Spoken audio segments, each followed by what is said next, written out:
What is up, everyone? Welcome back to another episode of Manbitesfilm, episode 116. 116, bitches! Yeah. What? How excited are you going to be when we hit like 150 or 200? Oh, I'm just going to pee myself. Are we still going to have a show at 150? We'll see. I hope. As always, I'm your host, Branden. Joining me is Lewis. The regular crew. The regular crew, as I used to say. Yeah. Because I can't speak English properly. That's right, you can't. Williamphoenix. Yo, what's up, everybody? Welcome to the show. All right, And of wanna course- be thug life. And of course, last but not least, hey, it's Zach. I'm Zach. It's it's so nice now that it is like when I can see you guys, like seeing everybody like how you say, hey, it's Zach. I'm like, all right, it's nice. glad I live up to it. Yeah, it's nice. So how are you guys I doing? do love also that we all have like a different length of facial hair. We all have facial hair, but it's like it's like a Rogaine commercial. Like, you go in circles, counterclockwise. It's like this is how he starts, and he's like, I want more, and this is like the 3 months, and the 6 months, and the 9 months is my beard, and it's like yes.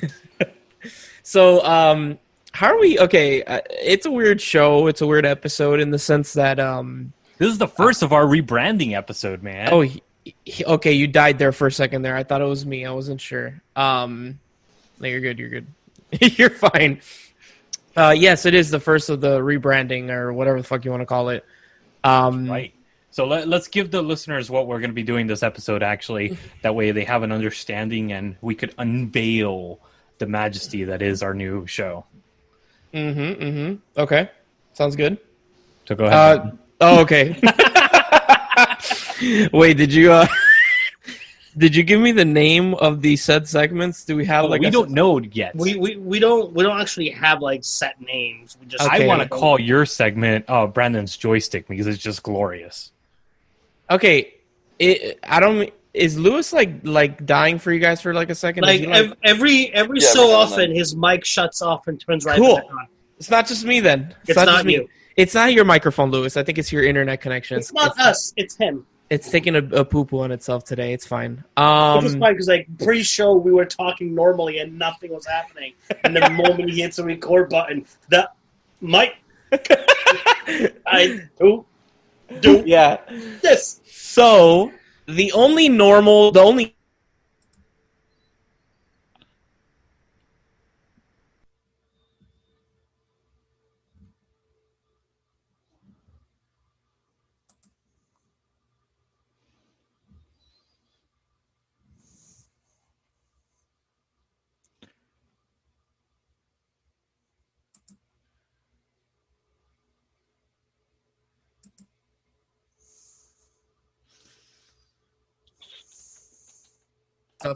I'm probably gonna be talking about from little things to big things, like I don't know, like pops that are coming out all the way to what we're gonna be covering this week, movies and shows coming out on stream networks, and obviously I'm going to be touching on the whole passing of Chadwick Boseman.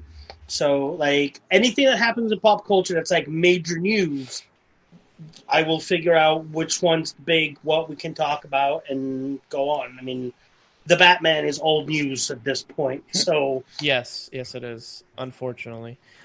Pattinson. And then, Lewis, what's your segment? I don't think if you have told me what it is, I've completely forgotten. Of course you sorry. did, because you don't Lewis pay is attention to suffering. anything I say. So, This is very true. Lewis You- suffering. I like tune you out, Lewis. I'm sorry. whatever, bro. You know what? Fuck you. Fuck you guys so hard. So the segment is actually going to be I'm still trying to figure out the verb, like the name of the segment or whatever, but it's basically I'm going to be watching a Redbox movie and reviewing that movie. Totally. So I've actually never I apologize if you can hear that dog in the back. I've never rented a Redbox movie. What? It's like one night? Yeah, never it's a one-night happened. rental. Once Blockbuster died, for me, that shit died. Like, Well, okay, so I don't rent them since the Rona. Yeah. I don't rent them so much as I do buy them for like $4 or something. Okay. The ones by me have a buy section, Yes. so I don't feel gross about like having to return it and get it back and stuff like that. I can just like wipe it down and it's mine. True. Um, True. I didn't even know that was a thing that you could buy yeah. from. yeah, Yeah, I they're have usually like about $4 or so, $3 to $4. I have It's seen wonderful. total scummy move because you could also rent video games from Redbox if I'm not mistaken. Yeah. People do this really scummy shit where they'll print out a disc, like just a paper in the shape of a disc. They'll put it in the actual case and they'll return it in that case and keep the actual disc of the movie or game. And it's such a scummy thing because I've been on that's pretty cool. I've been on Reddit and people post up like, oh, I rented so and so movie or so and so game, and then they open it and it's just a fucking paper. I've never experienced that. That sucks. It's so That is some scummy. messed up shit. That's some scummy shit. Is that new, William? That the Baby Yoda, or you've had that for a bit? I've had this for about a couple of weeks now. Oh, okay. All right, so I guess let's get into it. Right into Zach's segment, Spiel Binge. This is where Masterpiece are we doing this week? yes. Oh yes, I'm sorry. No, Go ahead. yeah. So this is where Zach brings one Steven Spielberg movie every week until we finish his filmography. We are in the second half, I believe. Yes, we have crossed over into the exact halfway point where we're just past it. Awesome. Go ahead. Yeah, so this week is Saving Private Ryan. Woo! And I know you hadn't seen it. I remember you. I had not. Woo! That is incredible. How have you not seen Saving Private Ryan? So okay, I don't really click with war movies. Okay. Okay. I'm a pacifist myself. I'm a very I definitely get on with the is it Truffaut of you can't make an anti-war film. Yeah. Mm-hmm. I definitely feel that, especially because at least since I became a movie nerd, like you have like your Hacksaw Ridges coming out, American Sniper, stuff like that, where it's just like America. It's just America. yeah. And so I just I don't know, it always leaves a sour taste in my mouth where I'm just like, yo, people died. Like, shouldn't we be more respectful than this, in 3D explosion stuff? And so I just, I never really got around to it. I just kind of assumed it might be like those others, but having watched it, my God, was I wrong. This movie is so deeply, profoundly respectful. This was a harrowing watch. There is no way to misinterpret this as being yay, violence solves everything, woohoo. Zach, you should watch what's the show on HBO, the miniseries that was like a tie-in. Band of Brothers. Thank you. Yeah. Have you seen it or no? I have not. No. Oh. You should. But I was reading about it when reading up on this one. You should definitely. And that one, they actually interview the real soldiers that the show is based on. Yeah. Nice. And that's really good. Yeah, it's really produced incredible. by Spielberg too. Yeah. Yeah, it was done as a companion piece, right? Yep. Yeah. You know, I found out yesterday that Tom Hardy was in Band of Brothers. Yep. I was not. Yeah, he was. Yeah. Even this one has a bunch of Vin Diesel's super young in this movie. Diesel, Yeah. Sizemore is in this movie. Mm-hmm. Yep. So, Zach, what were your thoughts on the film since you had never seen it? So knocking plot out of the way, it's a group of soldiers under the command of Tom Hanks are tasked to go save Matt Damon, who all of his brothers, several brothers, have died in combat, and so as almost like a PR mission, they're sending him home, but they don't know where he is exactly. Sorry, what? No, I was saying this is the first of a long list of Hollywood movies where people have to go save about saving Matt Damon. Yeah. By the way, you know that's actually a true story. That a mother had to bury all her children except I think it was either all of them or one was alive, but it was during the Civil War, the American Civil War. Yeah, the Lincoln letter that they read in. Yes. Yeah. I watched it with my brother, who's a huge history nerd, and I was like, "Is this based on reality? Like, what? How much of this is historical fiction? And he was like, well, a real thing happened in the Civil War, and I think they talk about it here. And so, but yeah, it is. I mean, obviously, the first half hour with the D-Day invasion That shit is insane. one of the most like famous sequences in film history. I know that. Yep. It's the best part of the movie. Let's be honest. My God, I don't have words. It knocked me out. It's so intense. It's so brutal. It's so unflinching in its depiction of this. Like, I don't even know. I feel like Spielberg, if captured as close as you can be to experiencing that sequence in the beginning when they're on the boat going into D-Day, like the soldiers are super nervous. Some of them are praying. Some of them are throwing up because they're either nervous or seasick. And then just, the doors coming down and then they just start getting fucking blasted. It's just by the... And there's nothing Call of Duty about it. No, it is not. It is not. Like, it's just like the closest thing to just this absolute horror of probably being on that beach that day. Yeah. It's like that sequence where he's like deaf and like just looking around. God. Where he sees the guy like without his arm. Like he picks his arm up and stuff, and you're just like, what the fuck, dude? Like if you listen to the commentary, the audio commentary that Spielberg does for the movie, he actually says that there's little nods to certain movies that he really loves, and that's actually a nod to Ron from Kurosawa. Oh, really? Okay. Yeah, because during the battle sequence where it's complete silence and all you hear is the music playing on in the background, that actually is, there's a scene exactly like that with a guy holding the guy's his own arm and stuff like that, and same type of situation, exact same angle and everything shot. Yeah. Hang on, I want to look it up, because yes, that was nominated for Best Action Sequence at the MTV Movie Awards and did not win. That's insane. Won. Oh my God, who did he lose to? Yeah, what? I gotta look that up now. What year was this? 98? Yeah, I think it was 98. While you do that, I was today years old, as people say nowadays, when I realized, or when I found out that Ted Danson, Dennis Farina, Bryan Cranston, and Ryan Hurst, who played Opie in Sons of Anarchy and Bertier in Remember the Titans, are all in this movie. Bryan Cranston is the head guy, the one that like basically the one-armed. Yeah, the one-armed whatever general that he basically tells him go save. I gotta rewatch. Ryan. Okay, so I'm sorry to interrupt. So it lost to Asteroid Destroys New York City from Armageddon. Armageddon for the win. Let's see. We also it lost Best Picture historically at the Oscars, but also here at the MTV Movie Awards to There's Something About Mary. Oh, gee. Another just classic film about the horrors that man is capable of.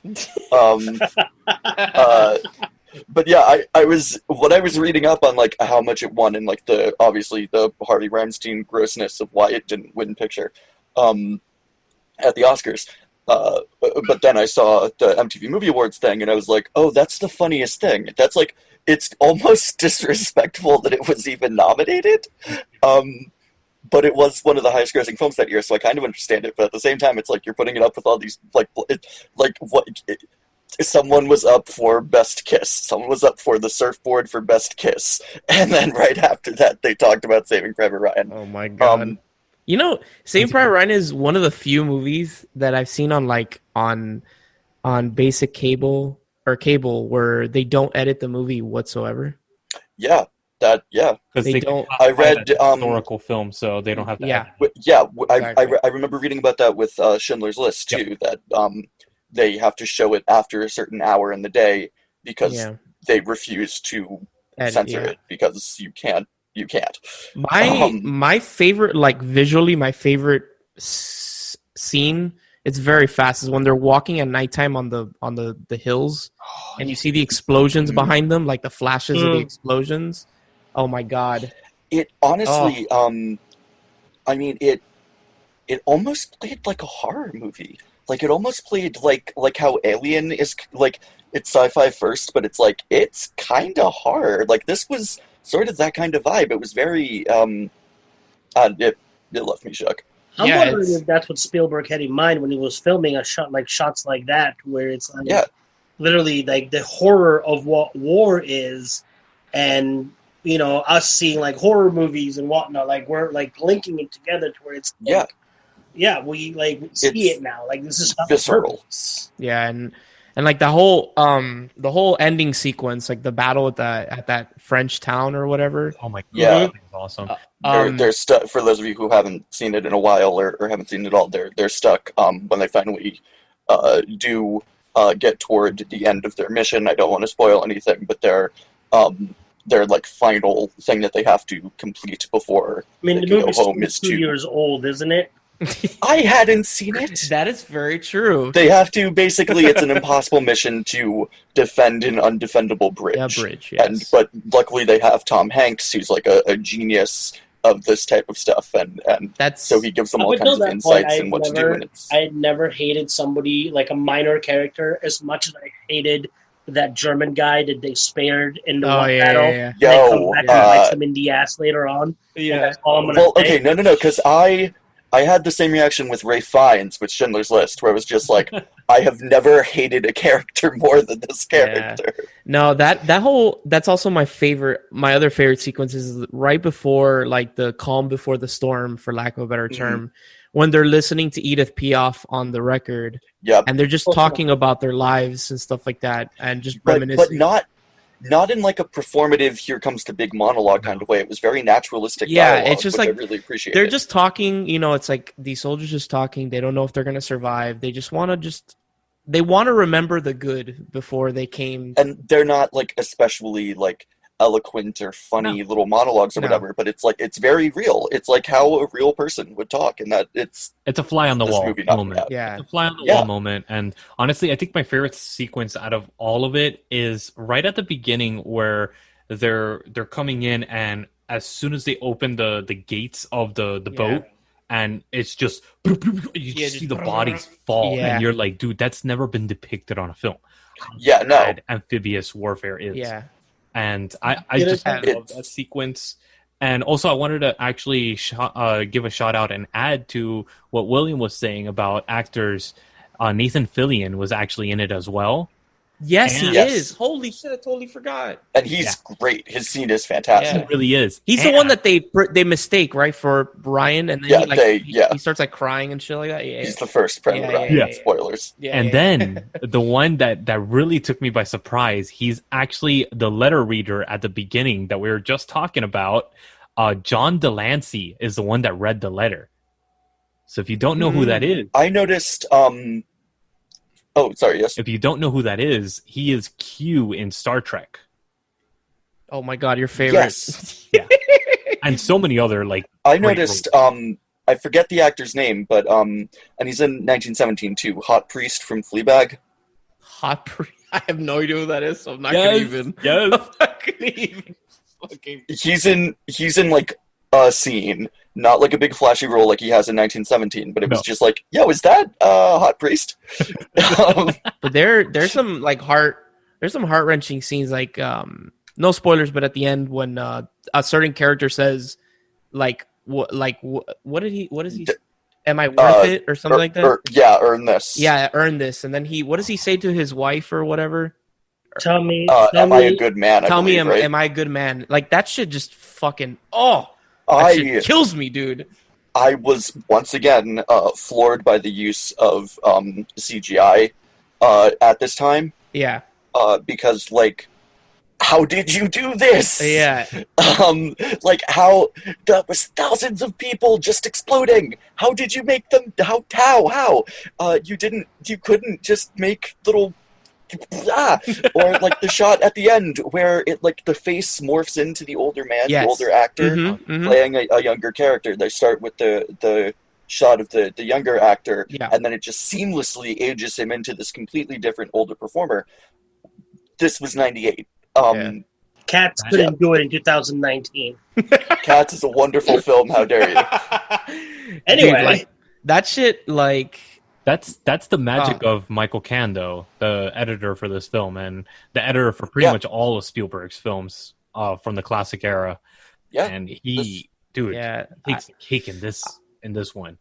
Like, holy shit. I cried during that scene when he's like, "Am I a good man?" I'm like, "God damn, dude, that shit." Oh no, there were several. I am glad. This is like the only time you'll catch me saying this. I'm glad that I watched it on TV at home and not in a theater. Okay. Because I'm sure if I would have had to step out during the D-Day invasion.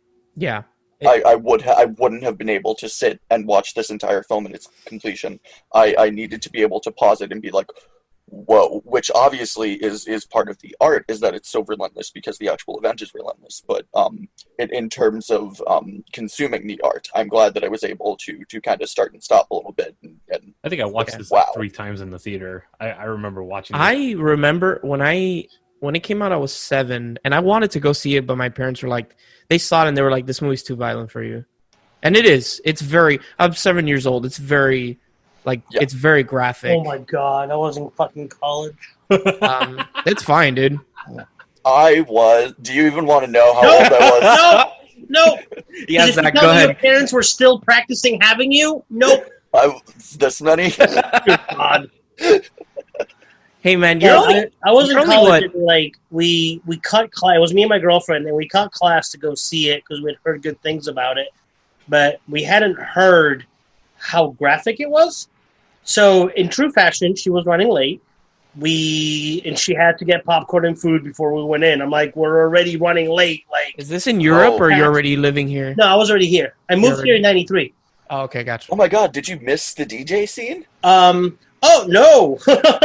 We walk in, food and drinks in hand, look up at the big screen, and it's the scene with the kid and the guts and he's like falling holding out, and he's trying to put them back in. Yeah. And we're like, oh, that kind of movie. All right. I remember when I saw Dunkirk. Yes. And when I saw The Irishman, of all things. I saw them in large format theater, and I sat right in the front row. So that it filled my field of vision, because I go to the Alamo Drafthouse, or I went to in the before times, and they their spacing of seats is beautiful.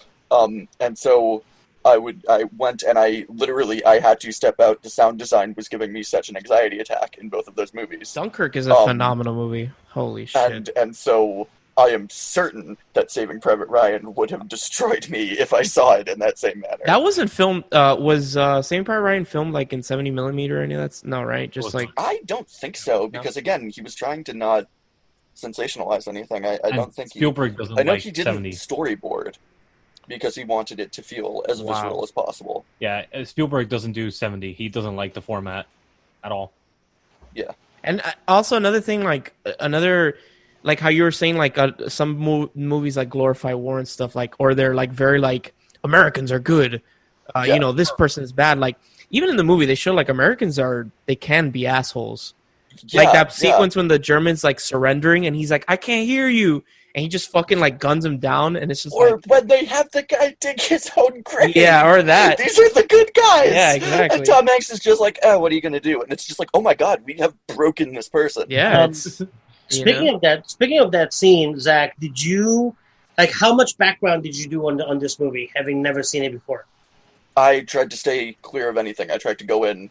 No, but I'm saying after the movie, did you do any research, or did you? Oh yeah, after the movie, I read. So did you read up on that scene where the soldiers are giving up and the whole story behind it? For those that don't know, Spielberg pays attention to details and stuff in times like these, where the soldiers that are giving up are actually not German soldiers. They were Eastern European soldiers. They're Czech, right? And yeah, they were Czech. And when the Nazis would take over countries or towns or whatever, they gave you the option of you can die, go to a concentration camp, or join the army. They would basically force you into the army. Basically. Yeah, and they're saying we're not German, we are not surrendering. We're giving up, we are not German. What sequence is that? I'm sorry? It's literally the one where they just kill the guy. Yeah, the one we're just talking about, when they're surrendering and they're trying to tell the people, their captors, don't kill us, we are not Germans, we're not Nazis. So wait, in D-Day, in the D-Day invasion, when they get up to the top of like where the entrance to the bunkers are, Yeah. those two guys that come out that are like, Yep. Mhm. they're not German, they're Czech They're or not whatever. German, they are Czechs. Holy who were shit!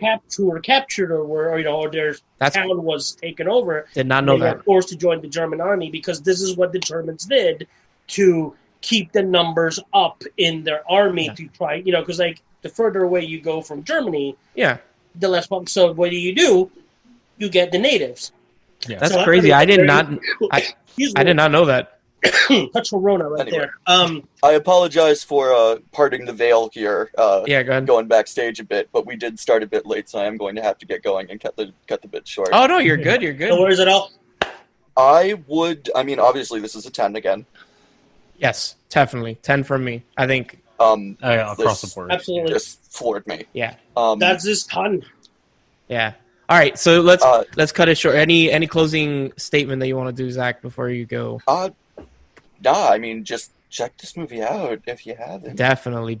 And what's the next movie for next week? AI. AI. Ooh. Yes. Lewis is gonna have a fucking orgasm over So, here. let's go. Lewis just had an orgasm on camera. That's great. So, have you ever seen it?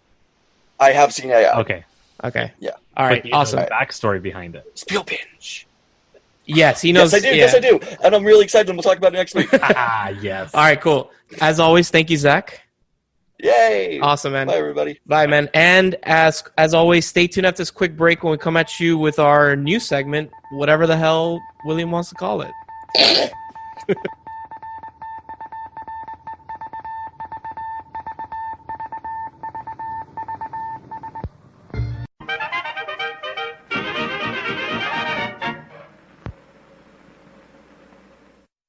All right, guys, welcome back for one of our brand new segments, William's segment, to be exact. Do you have a name, like a working title for the moment? Working title would be Pop's Corner. Pop's Corner. That's kind of cute. Pop's Because Corner. you're the Pop. You're the oldest one out of all of us. Actually, I was thinking more like Pop Culture's Corner, but yeah, we can go with the age because I'm old. Fuck you. Dude, Turn that. you know what's Get, like, funny? a No, cradle. you know what's We'll you know call what's yours fun- a fetus's corner. How's You that? know what's funny, William? I didn't say it out of. I actually liked Pop's Corner. Like, it's like you're knowledgeable. You're someone that's older, has a lot of knowledge. no, I know. to bring I'm to the table. not mad about it. I thought it was funny. And literally, because in my head, the only thing that makes sense is since I'm doing pop culture, it's Pop's Corner. And as I'm saying it, I'm like, this is going to bite me in the ass. And 3, 2, 1, and boom, right on. It also sounds like it could be the name of like a comic book shop or something like that, or a card shop in like a little town. Whatever. All right, so I like that. huh? I like that name. I do too. I like it. Okay, so Pop's Corner. This is William's segment where he's gonna talk about everything pop culture, anything crazy that happened in pop culture, anything coming to streaming services. If there are any new actual pops, like the little figurines with the big ass heads and the big old like black eyes that look like a doll's eyes. So, William, what crazy thing happened this past weekend in the pop culture world? I'm going to touch up on a few things real quick because I want to spend more time on the big segment of it. Okay. For those that are, if anybody out there is a Center Stage fan, the movie Center Stage that came out literally 20 years ago now, the American Ballet Company on YouTube actually did a reunion of the cast yesterday. It's obviously through Zoom and just talking, about the movie. It is a classic within people that do ballet and people that do all sorts of dance. So check it out on their channel. I believe it's still streaming. We are at the beginning of September, so I do have I tried to literally break it down to highlights of movies and series coming out, or seasons coming out for September. Real quick, let's see. We have HBO Max dropping on the at the time of this recording, it's not the 3rd yet, but dropping yesterday, I guess, because today is the 2nd. Raised by Wolves. It's a series on androids, and it's directed and produced by Ridley Scott. Yes. Season 1 is dropping. We will I see heard about how that works out. Apparently, he's giving up on aliens and moving on to androids. Fuck off. Wait. Ridley Scott will never give up on aliens. You know, like 10 years will pass, and then he'll be like, well, his last fuck 3 it. big movies have been all on on androids. Well, let's see. Last ones have Even been Aliens technically is considered an Android movie too. Come on now. Yeah, true. If you have Apple TV, I guess it's the 3rd installment. It's a documentary. It's with Ewan McGregor. It's called Long Way Up. Yes. Basically, he's done 2 other ones, where one was like Long Way Around and Long Way Down. Him and a friend of his get on motorcycles and just drive, and they record, and they go to all these beautiful places and countries. This one starts in South America, Tierra del Fuego, and they come all the way up to California. They are on electric bikes, and again, they're recording it, and they made a documentary out of it. This is the 3rd one, dropping on Apple TV. The big one on Amazon for this month is The Boys, which drops today. If you're listening at the time of the episode has come out on Friday, September 4th. Season 2 of Pen 15 is dropping on Hulu on Penis? September. Huh? Penis? I reviewed that show a very long time ago on this show. Yep. Season 2 is dropping if you're interested in watching the 2nd season. Hey, that was a funny show. It was a nice, clever show on Hulu. You should check it out. Disney Plus, 2 things coming out. Obviously, Mulan coming out. It's $30 now if you want to watch it, or if you wait till December, it's going to be free. December. What crazy person, I swear to God, bro. Fucking Disney, man. The other thing that's kind of interesting on Disney, you guys remember the show on Cartoon Network, oh my God, what was it? Space Ghost, Coast to Coast? Was it called? Of course. Mm-hmm. Okay, so they took that premise and they made a new, like this Earthling called Ned, which literally abducts celebrities, and it's a talk show, and it's the Hansen Group. Obviously, the Jim Henson Group is the one behind it. It's on Disney Plus. It looks interesting from the highlights. There's people like I've seen RuPaul, I've seen Hiddleston.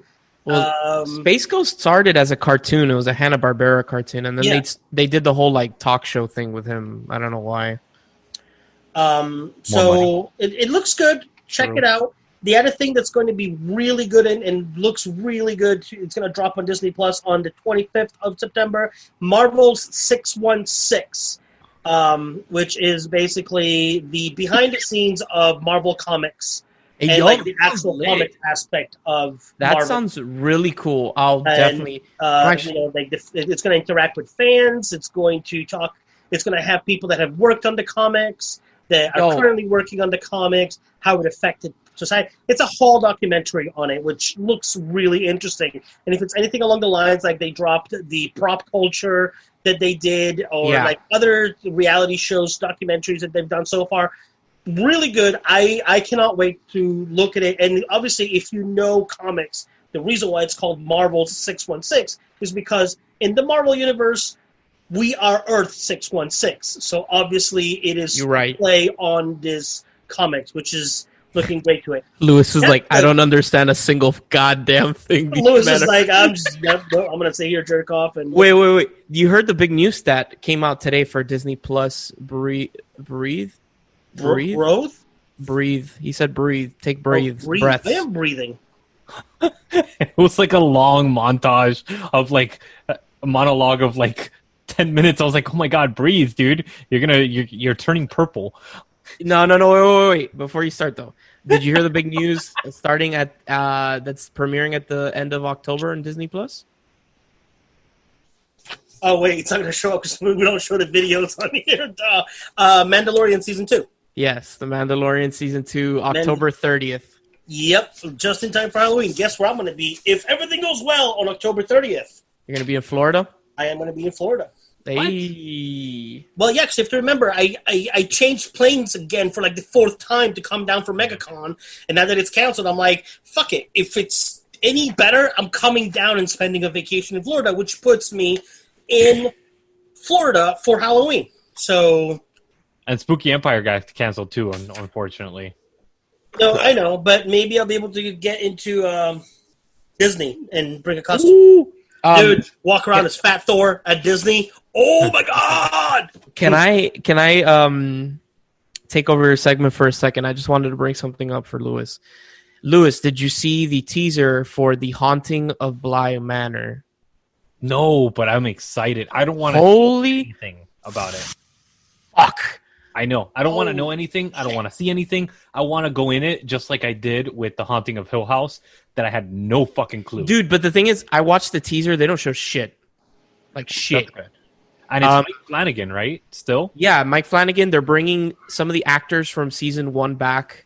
So if anyone doesn't know, The Haunting, which is what the show is called, is a show like American Horror Story, where each season it's an anthology show where each season is its own story, its own cast of characters, and it goes from there. And I guess The Haunting is also doing what American Horror Story does, where they bring in the same actors to play different characters every season. But I'm excited for it because honestly, The Haunting of Hill House was on my top 5 list. I think it was number 1 for that year. We did a candlelit about The Haunting of Hill House with you and I'm such Alex, an ass. right?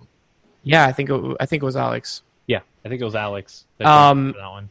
And dude, I was totally blown away by that show. I'm sorry for interrupting your segment. No, it's fine. We'll just take this time out of your segment, and then it'll catch up to the show. We're fine. All right, I'm done. I'm done. I just wanted to know if you were going to bring that up, because honestly, when I saw that, I know that I don't know if you're a fan of the show, William, or if you've seen it. What show is this? The Haunting of Hill House. So The Haunting of Hill House is the first season, and then the new one is called. I've heard of it. I haven't gotten around to seeing it. Is it Bly Manor? Haunting of Bly Manor? Yeah, dude. Haunting Honestly, of Bly Manor. Yeah. Oh yeah, no, I definitely heard the name's definitely familiar. Yeah, it is the Haunting of Bly Manor. So okay, go back. Going back to the Marvel one real quick, dude. I hope that they show how much of a dick Stan Lee was, and actually portray that appropriately instead of sucking his fucking balls off like they usually do. I'm sorry, because every account makes Stan Lee to be one of the biggest dickheads ever. Yeah, but some of the best creators in the world, in history, have been dicks. Look at Kubrick, no offense. And I'm not saying it to poke back at you, but we all know it's no secret how much of a dick Kubrick was on set of The Shining with, I'm sorry, what's her name? Shelley Duvall. Shelley Duvall, where he was literally telling people, do not talk to her, leave her. Like, that's abuse. Like, I'm sorry, and I'm like, we could have a whole like different show on this. But to me, as a director, that's abuse. That's like telling cast members, I want this to look as real as possible. Do not talk to this actor. Do not do this. Do not do that. Completely like make her go insane where she has like mental breakdowns so that I can get my movie right. To me, it's like that's a little much. Why did you do this? You know, now he's a celebrated director, and everybody has skeletons. Everybody has things that they did wrong. William, he's like throwing the little line at you, bro, and you're picking at it. Just don't, man. Fuck off, bro. He doesn't like comic books. You don't know anything about comic books. Stay in your fucking corner, Baldy. Go ahead, bro. Go. Come on. Go along. Which was Baldy, me or him? No, Lewis, bro. Oh, okay. So Netflix actually has a good has 3 good shows in one that it's like a guilty pleasure for me because I saw the first one and I think it ties in. So that one is The Babysitter, Killer Queen, which I think connects to the original The Babysitter, which I reviewed God knows how many episodes ago, which looked decent. That drops on the 10th. The other ones is 3 that I'm really excited. One of them is Enola Holmes. Okay. She is the sister of obviously Sherlock. Oh yeah, that one. Yeah. And her mom, like the mother, disappears. So the mystery is she's trying to find out what happened to her mother's. Now, Millie Bobby Brown, Henry Cavill, Sam Claflin, and Helena Bonham Carter all play the Holmes family. The last one is The Devil All the Time. based on a book. Mhm. Tom Holland, Robert Pattinson, Bill Skarsgård, Sebastian Stan, Henry Melling, and Mia Wasikowska. If you don't know who these people are, Spider-Man, the Batman, Pennywise, Bucky, Dudley Dursley, and Alice from the Tim Burton movies of Alice in Wonderland.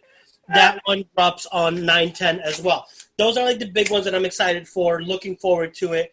Hope that you guys check it out as well. Lewis is still doing his research, so I'm going to jump real quick because as we all know, and I know that this drops a week after it all happened, but a week ago today, we lost what I consider to be a very big, up-and-coming, strong actor that did so much not only in the movies, but also for charities and for the community. Chadwick Boseman passed away of cancer. 4 years this man was fighting cancer. Dude, you know what's crazy? He didn't say a word. And You know while he was doing this for 4 years, so we're in 2020, so going back to 2016, Gods of Egypt, The Message from the King, Avengers Endgame, Marshall, Avengers Infinity War, Captain America Civil War, The Five Bloods, 42, Get Black On Panther. Up, 21 Bridges, Black Panther. 11 movies. This The only man. good movie that he did on there, at least in my opinion, and this has nothing to do with the actor himself, because the actor himself is a great philanthropist, but as an actor, he was upcoming still, and he wasn't able to show his range other than 21 Bridges. 21 Bridges is the only movie where he actually showed a really strong potential. But putting him... I hate when people do that they put him up as like, oh, one of the greatest actors. No, he wasn't. He was a great person. Yes, we should celebrate him as a person.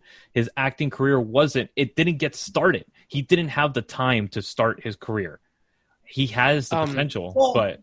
I mean, like, I would say the four big ones, I would say Marshall, 42, Get On Up, and then even Black Panther. But Black What's the Panther one where he plays because of what he did for the community as well and what he brought. What's the one where he plays Jackie Robinson? 42. That's 42. Dude, it's funny. Like I was out of town with Carla, like on a little mini vacay with a bunch of friends. Like I woke up and like I opened Twitter and it's just like I was like, whoa, what the fuck? Like I didn't know he was sick, and then I come to find out that no one knew he was sick. Like, dude, I always fuck up with his name. I legit, as much of a fan as I am of Star Wars, of Marvel, I can never. I don't know if it's Kevin Feige, however the fuck you say his name. Sorry, I don't mean to be an asshole. I just have. He didn't even know. Marvel Studios didn't even know that Chadwick was sick, which is insane. Like he literally told no one. And no one. I think that's commendable in the fact that he didn't use that for any type of publicity or anything moving forward. Yeah. And I would have loved... It sucks that we lost him as a person and an actor, because you could tell that he had the potential to be a really phenomenal actor once he got past Marvel, because he kind of bottomed out with Marvel, and he literally like... I wouldn't say he bottomed out. I don't think he bottomed out. I think, if anything, Marvel It's cemented him on the map. It's lowest common denominator movie. Dude, just because you're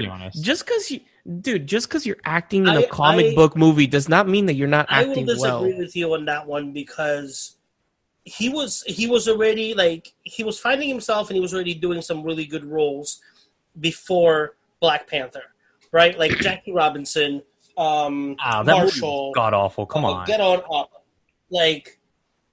42. Regardless of how the movie came out, the fact that he was cast into such big shoes to fill, it's like, and then when he became Black Panther, it wasn't just like, oh, he's a superhero for Marvel. This wasn't just another Captain America or another Iron Man or another Hulk or anything like that. This was a prominent, strong, independent African-American superhero that African-American kids finally had representation in Marvel. Up until Black Panther set foot, I mean, yes, we had Falcon. I'm not taking anything away from Falcon, but Falcon was secondary to Captain America, whereas Black Panther was up in front. And not only was he a superhero, he was a king. And he had his family and his army, and he was a just king. And he finally brought the representation that the African American community had been waiting for to be on the big screen. And he embodied it like the other Marvel superheroes on and off the screen. There are videos where, people went to see the movie and, they're like, oh, you can tell on camera, say thank you or say how you feel about the movie. And he's behind the camera and then he walks around and you see these people like they're not like, oh my God, it's a celebrity. It's like the man that has brought impact and has brought us onto the big screen. And the way that he presented himself when he was announced at the beginning of Phase 2 at San Diego Comic-Con, and he stepped on stage with Chris Evans and Robert Downey Jr. Yeah. He's a kid. He's young. You can see that he's still nervous and he's still like trying to find his footing, but he's like, I am, from the start, he was like, I am grateful that I am part of this family. And then just a year later, he's like a completely different person. He knows the weight that was put on his shoulders taking this role, and he hit the ground running with it. And he, it's not one of those like all of a sudden he had trouble with the law and he was doing drugs. And he was like, he did so good and so much representation, and the outpour that you see like on Facebook also, all these kids that, let's say that even some of them may have been posed, but you can't tell me that all of them were, where these kids are literally doing a funeral for Black Panther, sitting there crying, like just tears coming down because their superhero died. And it's not like, it's like, oh, let's find another actor now. Now it's like, let's make his sister the next Black Panther. And she's an African woman, which I'm all for, by the way. I'm down. I do not know much about the Black Panther lore, but when I was driving back from New York with Samara and we were in the car, one of the first things we talked about, and I was like, I think it would be great if she picked up the mantle and became Black Panther. Come to find out that it's actually canon in the Marvel comics. Yes, it is canon. Yeah. Which I was like, yes, and I'm for that as well. Do not replace Black Panther and bring a new Black Panther. I'm all up for her taking it, or I personally would be even more up for it for them just to like, that's it. There's no more Black Panther, period.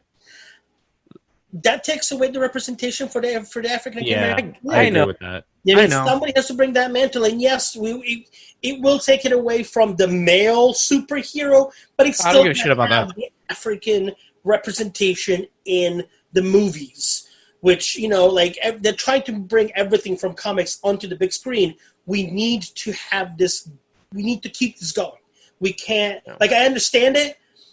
But I don't think it'd be the right move for Marvel to do, to be like, all right, Black Panther's done. Like, we're not doing any more Black Panther. That is the worst decision they can make.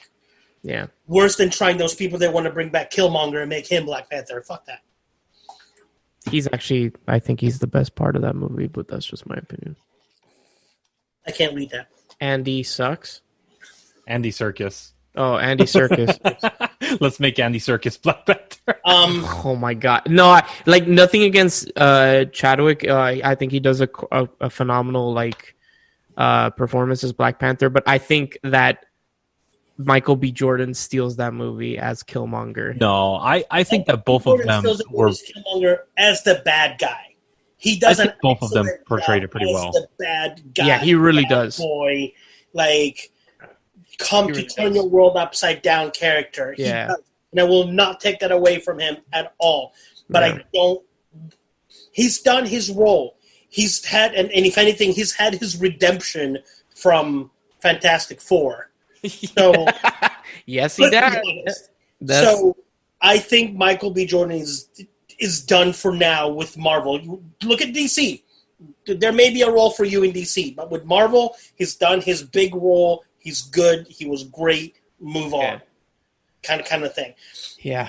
Yeah. I agree. So, but I think that, like with the outpour of the community, even Denzel Washington, come to find out, had paid for his acting classes, forget how many years ago, for him to go to a summer Oxford program to study acting, and he turns out to be this guy, which is like, holy crap.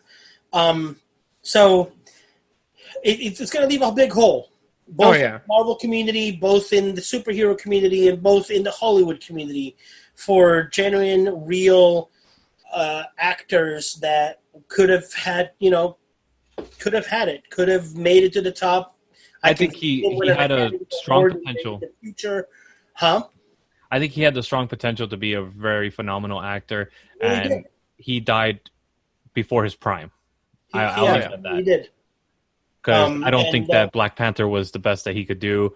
Honestly, I think that 21 Bridges was probably the best movie he's ever done, role-wise and everything. I just think that people like William was saying, they hold Black Panther to such a degree because he's the first main character black superhero on the big screen. I mean, okay, Lewis, the thing is, bro, you didn't like comic books like that, dude. And I know, but I'm just saying, like, there's so many amazing African American actual people that lived, that are real. Let's use those as role models, not a comic book. I'm sorry, but that's where I see. Who cares? You want to see one of the most phenomenal movies ever, Malcolm X. Dude, that man's life is fucking incredible. And dude, some people grew up reading, some kids, some women, some people that are men and women now grew up reading these stories of these heroes. And but that's also the thing. And you kind of shot yourself in the foot a little bit, Lewis. Malcolm X was played by Denzel Washington. Mm-hmm. Denzel Washington saw the potential in Chadwick, where he paid out of pocket for Chadwick to go and take and study acting because he saw himself in Chadwick. So, if anything, he had that level of Denzel Washington. He never was able to achieve it because he died, obviously. Exactly. But I don't know, man. The roles that he took, or that he was given, where like he did, because to him it was bringing another African American icon back into the spotlight. Like, even if the movie is not that great, you go see the movie, there's a chance that somebody will go and research Jackie Robinson or Marshall or step on up. I can't think of his name right now. Brown. Oh my God, I'm blanking on his name. I don't know, man. It's just, look. But I get it. I get the point that you're trying to make. You just didn't grow up with them, man. Like, maybe it doesn't resonate with you, but to some people it does, man. I know. They grew up I grew up reading comic books, and I like that shit. I personally myself wouldn't say that I look up to a superhero as like a role model, but like they are important to who I am as a person now in my adult life, you know? Yeah, I get that. Like, who's the Cuban guy that passed away recently, and both of you watched the documentary? He wasn't Cuban. He was Puerto Rican, but Puerto Rican. Coño, I'm blanking on his goddamn Walter Mercado. Thank you. Yeah, like I didn't grow up on him. I don't know who he really is, but I know the impact that he had on the communities, and I know that it will be a hole that will be very hard to fill now that he's passing and he's no longer around. It's kind of like the same way with Chadwick. Like, could he have done a different show? Could he have done a better show? Could he have done different, more interesting things? Maybe. But what he did brought an impact to communities, whether it affected me or not. It's like, I respect that, and I get it, and I'm all for it. And this is the same thing with Chadwick. It's like, you don't have to get it, but just understand that this is what he brought to future generations. But anyway, we've been on this segment a lot longer than I expected to be. It's all good. It's all good. My bad. Hopefully the entire segment on Chadwick won't get edited. But it's like a superhero. Nobody needs to hear about this. Click, click, click. Oh, get ready for my segment. Oh my god. Shit. So, but before we get to there, I think we have like a whole ass main review to go through, right? Yeah. It's this is Lewis's pick, or technically Naomi's pick, because she chose for him. Stay tuned at this quick break when we come at you live with the main segment of our show, the main review, Zombies.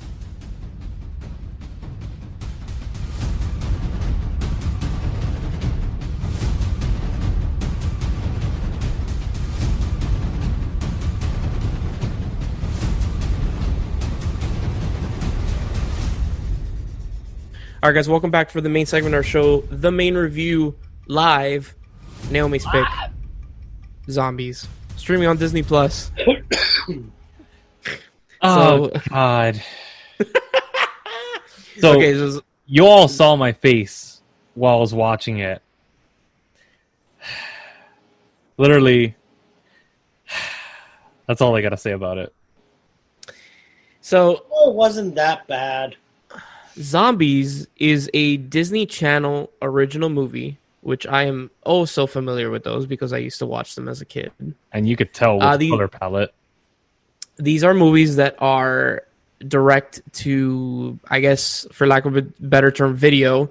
They are premiered on the Disney Channel, and yeah, they're directed towards very small children, or maybe like Yeah, preteens. directed to very small children. Yes, indeed.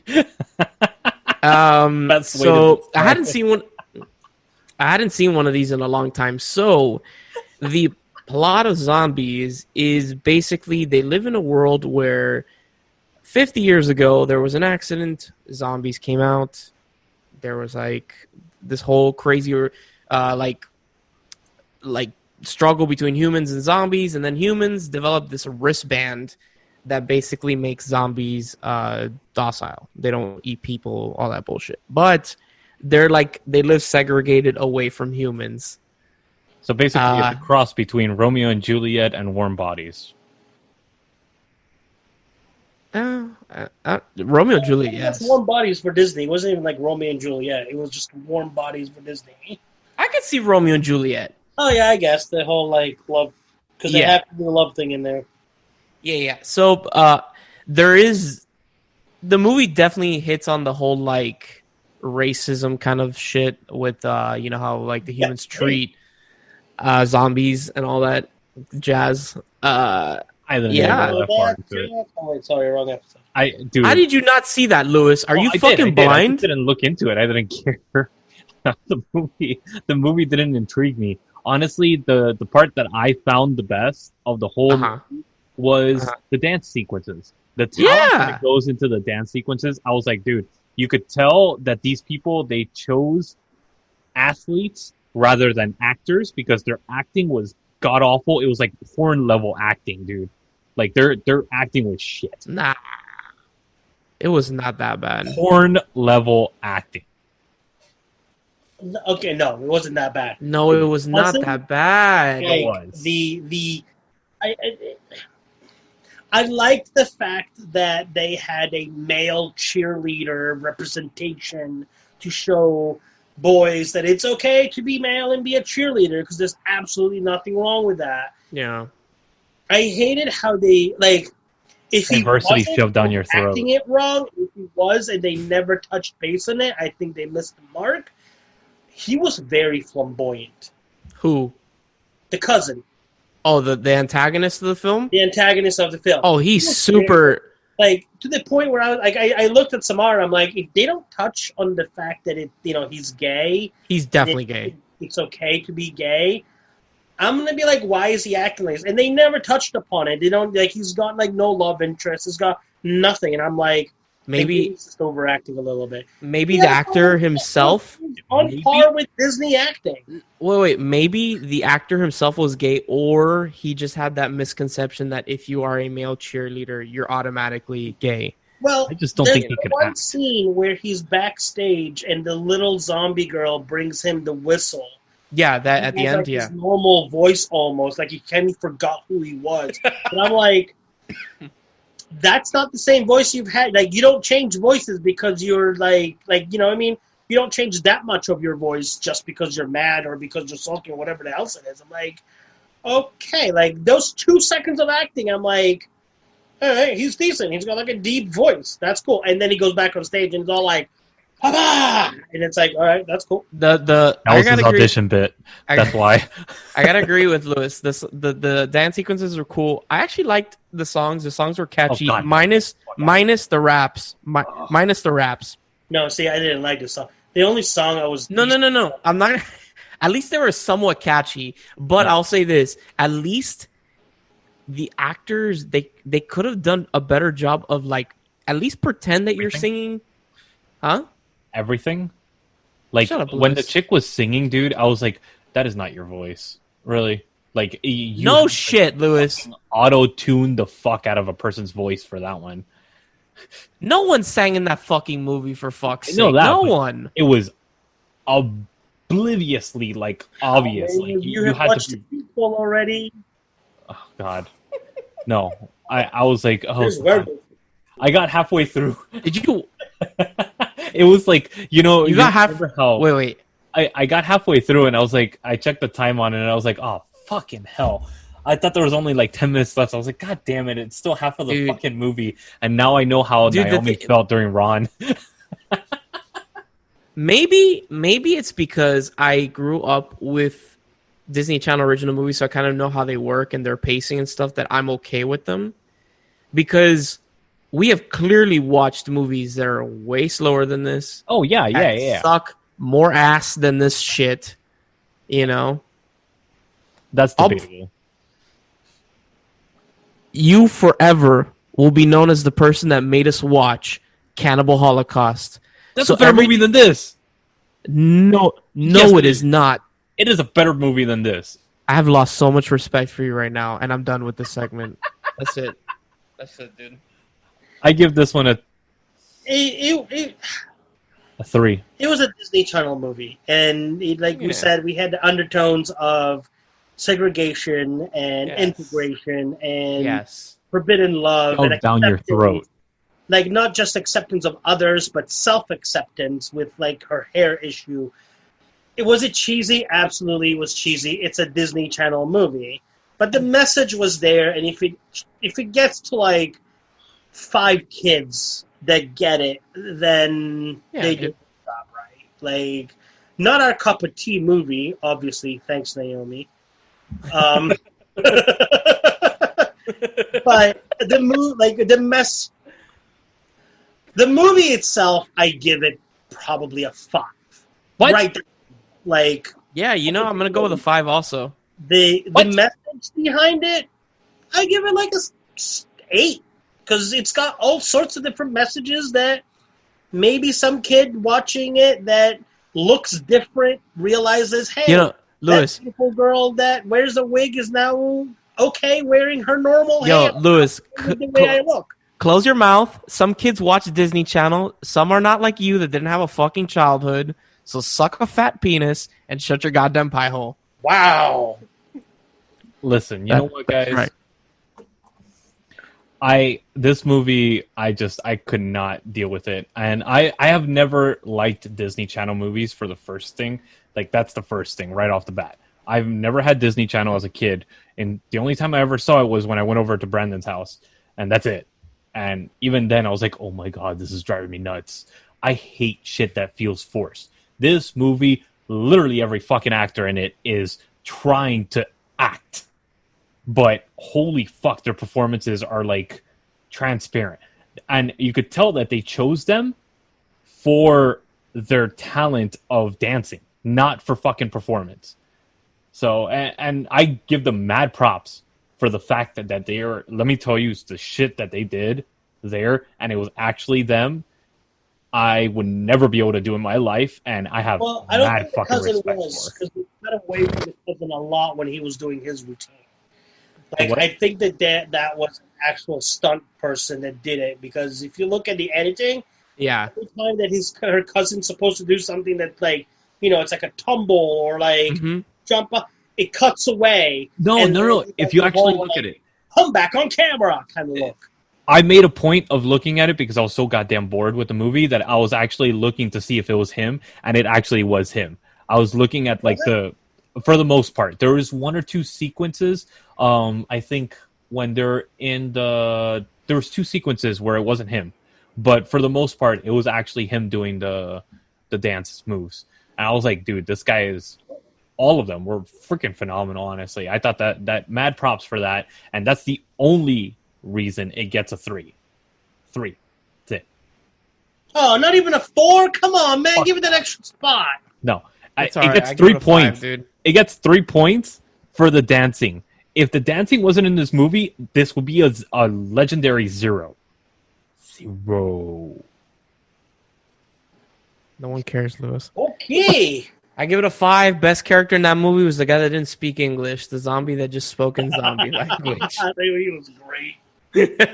Like, that was good. Absolutely great. All right. Stay tuned to this quick break when we come at you with one of our other brand new segments. Segments. Segments. It's figments of your imagination. That was a statement. Because I was thinking of Brandon's joystick, and like stick came in there, and just all right. Brandon's joystick, my segment. Hello.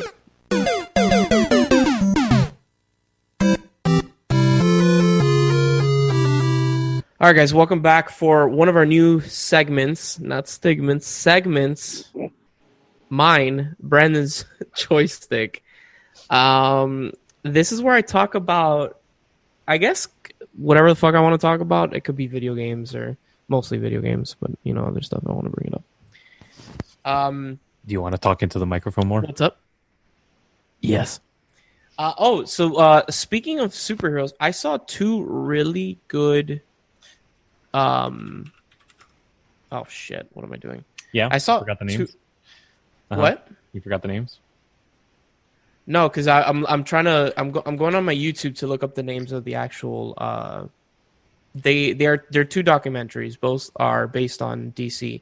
One of them, I think you'd like it, Lewis. Was they're both on YouTube. They're free. One of them is actually about the making of Batman the Animated Series. I think you'd like that one a lot.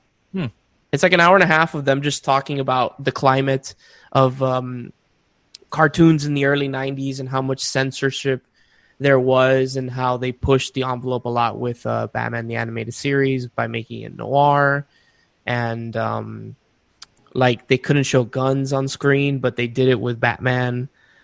And also that they had a full orchestra that did the music, and that was the first time they had ever done that for an animated TV show.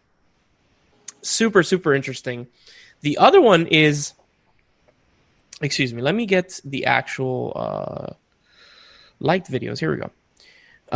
So the Batman one is called Batman the Anime Series, The Heart of Batman documentary. It's on Warner Brothers Entertainment. They streamed it a couple weeks ago. It's an hour and 40, and then the other one is an hour and a half, and it's called The Secret Origin, The Story of DC Comics, and it's literally from like the beginning, before Superman was a thing, and then like how they made him and how like comics became stale and how they like changed that over time. It's super, super interesting. If you're into like comic books and superheroes, I'm like on a superhero tip, man. That fandom really got me. And honestly, like I haven't read comic books in like a few years. It's an expensive ass fucking hobby that I wish I could continue. I thought fucking pop collecting was expensive. No. And then I looked up some comics, and I'm like, holy shit. I would rather wait for the entire thing to come out, and then, I don't know what the name of it is. The trade paperbacks? Yeah, kind of like I have Civil War, but I don't have like the individual comics. I have all in one book. Yeah. Like, I'd rather do that because like I have severe ADHD, and like I need to know what the fuck is coming. I can't wait another week or another month to find out for like a few more segments. And the other part of the ADHD, I'll fucking forget about it and be like, shit, I was supposed to buy comics like 6 months past, and now I don't know what's happened because So, like 7 years ago, when I was working at my previous job at the bank, there was a local comic shop that Lewis even knows. It was a card shop at one point.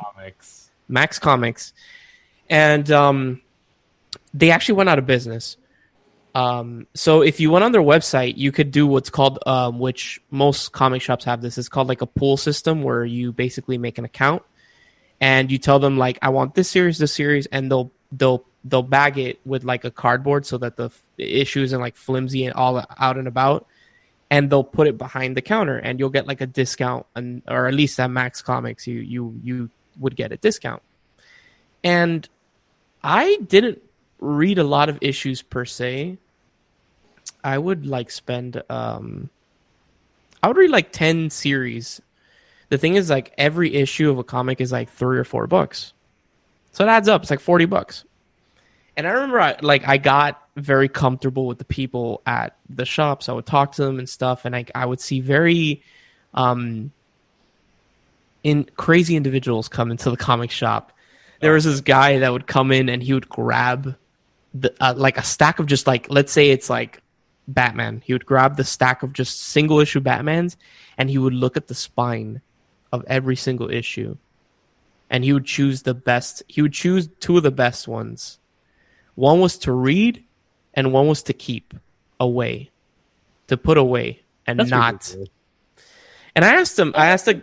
I get that though, because I do too. But the thing is, look, there's nothing valuable in comics anymore, dude, because comics are so often rebooted, and there's so often a issue 1 nowadays that means absolutely nothing anymore. Yeah, because now you tell me I have. Yeah, no. The thing is, it's that like they're constantly rebooting series so that like people can jump on. Because that's the thing with comics. Let's say you're like comparing like manga, like Japanese comics and American comics. Manga comics, you could just be like, okay, read One Piece, and then somebody would be like, where do I jump on? And I'm like, start at the fucking beginning. Someone comes at you and they're like, I want to start Batman, and I'm like, where do I start? And I'm like, that's totally up to you. Yeah, literally, there is no starting point with American comics. You just kind of just have to jump, just take the leap. And but yeah, like I kind of just like I'm like, I lost interest in reading comics because of that, and it's just kind of like I love the art behind it. The art is fucking incredible, and that's my favorite part. So look at the pictures. Yeah, and it might be shallow, but that's honestly my favorite part of having comic books or reading comics is just the pictures. That's it. I don't know, man. Like, but I wouldn't buy. Comics is such an interesting world to me. I guess like I'll just talk about comics this segment, but like comics is such an interesting world because like for instance like when I used to read comics like 7 years ago, I started reading Batman because of the writer. Scott Snyder was very good. And when he left Batman eventually after like 50 issues, it just wasn't the same. And then for instance, I started reading Batman, and then I would read up on like Batgirl, and people were like, yo, Gail Simone, which was the writer at the time, was fucking awesome. She's doing such incredible stuff with her. And I've never been like a fan of Batgirl like that, but I was like, you know what, I'm going to give it a shot. And I did, and I started buying Batgirl because I liked her writing that much. And then she left, but the artwork was still good. So I kind of stayed on board because, like you, Lewis, I was like, hey, the art's kind of nice. And then I just stopped buying comics because, like I was saying earlier, it's a very, very, it can be a very expensive hobby. Yeah. I didn't like put a lot of money into it, or I did, but I would talk to the guys at the shop and they were like, dude, you're not that bad. There's people that spend hundreds of dollars every month. And that's the thing, though. I think all three of us, we all have different vices, I guess you could say, or passions. Yeah. Because William buys the pop figures and stuff like that. You used to buy the comic books, and I buy movies. So all of us, technically, we spend about the same, if not a little bit more, some of us more than the others. But we used to spend about the same, honestly, weekly or bi-weekly, whatever the case was. So we each have our own little vices. Last thing before I wrap up this segment, which you both have been very quiet. It's fine. Second thing that I wanted to bring up. I wish there was like some sort of like a streaming service for comics, and there is, but something that everything is on. Yeah. And you know what the problem is? Like, okay, let's say you're a subscriber to Comixology or DC Universe or Marvel Unlimited. None of those have current issues. None of them. The most current stuff you have to either buy digitally or go to a comic shop and buy it. And that sucks, man. I wish there was a way to get everything. Digitally, It's not the same. there's something about having a physical copy. I agree. I'm more of a physical copy kind of person. Even with DVDs, it's so hard to like say, "Oh, I'm just going to buy digital." Yeah. I can't do it. I love the artwork. I love being able to look at the artwork whenever I feel like it or appreciate it and sit down and look through. Now I have binders full of movies, you know? So I get it. But honestly, end of the day, I've just been kind of like slowly diving more into comics again, mainly DC because of the DC fandom. Yeah. Excuse me, that happened last week. But I'm having a fun time. Like I'm looking like even watching like the Enter the Secret Origin, like the making of DC Comics. Like they talk about some that like I've known about that are like these staple like stories this might not mean anything to you guys, but maybe someone that's listening is into comics, like Kingdom Come, which was illustrated by Alex Ross. Like, is it Alex Ross? Yeah, right. Let me I make myself. And I love the fact that some of these crossover artists between Magic cards and what do you call it? Yes. Comic books. Dude, Yeah. There's some phenomenal shit in there. Yeah.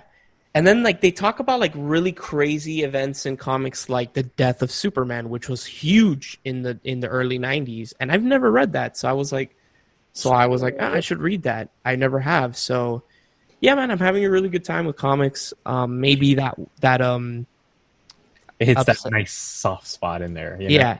That sweet spot. Yeah. Maybe that obsession will stop eventually, or like that the fad, I guess, inside of me of like comics. But for now, I'm having a good time, and like Lewis said, it's hitting the sweet spot within me. Hell yeah. But all right.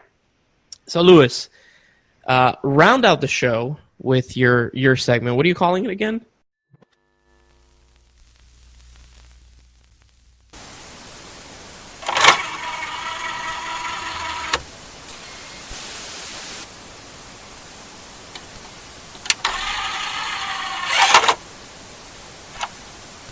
Bald Box. Yes. So this is where I actually decide to rent a Redbox movie. Probably chosen by Naomi most of the time, honestly. Lord. That way she could kind of... no, because, I choose those esoteric movies and all that shit. So having her choose it kind of pushes me outside of my wheelhouse. And I appreciate that. And I think she did this more to placate me after putting me through the atrocity that was Zombies. She actually chose 2019's Ready or Not, which both of us had not seen yet. And I don't know if either one of you have seen this yet. Wait, what was the movie again? I'm sorry. Ready or Not? That sounds oddly familiar. What is that? With Samara, what's her name? I reviewed a movie with her in it last week. Yes, Samara Weaving. Weaving and Adam Brody. Yes. Yes. So I have seen it. The whole movie is basically about this couple that they're getting married, so they decide to go to their family's house, to the guy's family's house, and get married there. But what she doesn't know is that his family is part of a curse. And this curse, unlike most curses and stuff like that, actually involves the people that they're going to marry. And because this family made their money on games, board games, and such, they have to play a game. But the game isn't chosen preordained or anything like that. It's actually chosen by a magical box that shuffles these cards and says what game they're going to play. So some people have played Old Maid. Some people have played random shit, like any game that could actually pop up. But if they pull up the card that says hide and seek, it turns into a death match where they have to hunt that person down.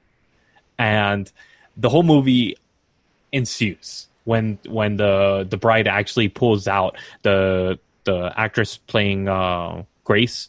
So Samara Weaving actually pulls out that card of hide and seek, and the whole family, the man's family, the groom's family, actually has to hunt her down with different weapons.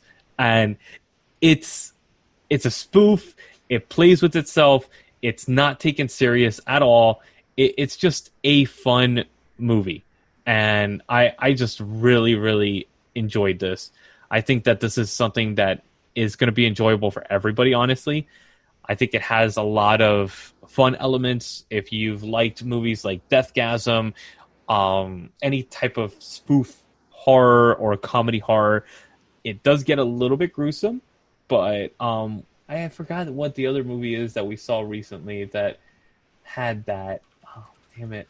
But very much like The Babysitter that we mentioned earlier, that's coming out with the sequel, is very much to that liking. So if you're in the mood for one of those movies, Knives Out, yes, very much like Knives Out. Thank you. That one is another really good one.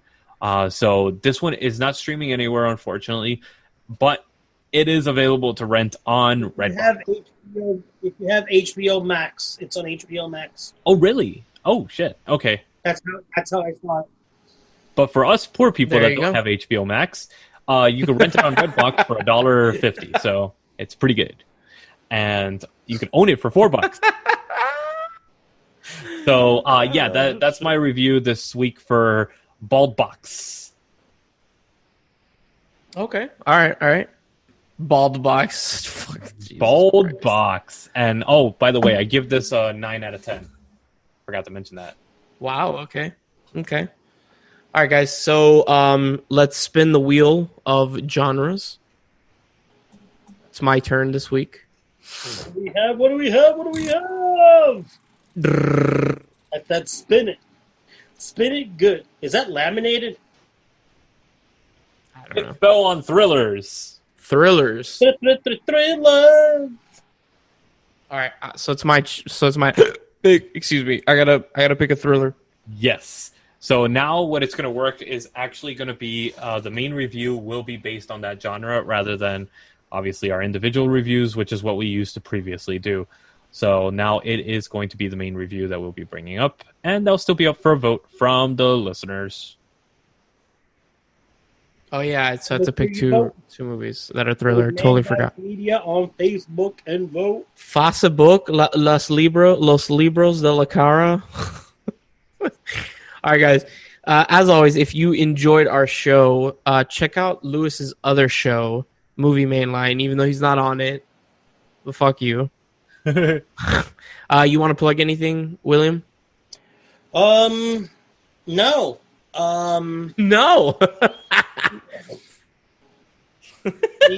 Be excellent to each other. Nice quote, dude. Right? Sick. Have you guys seen the third one? Not yet. I haven't seen it yet, but I will be when it gets Okay. cheaper. Okay. I've heard it's actually pretty good. It's decent.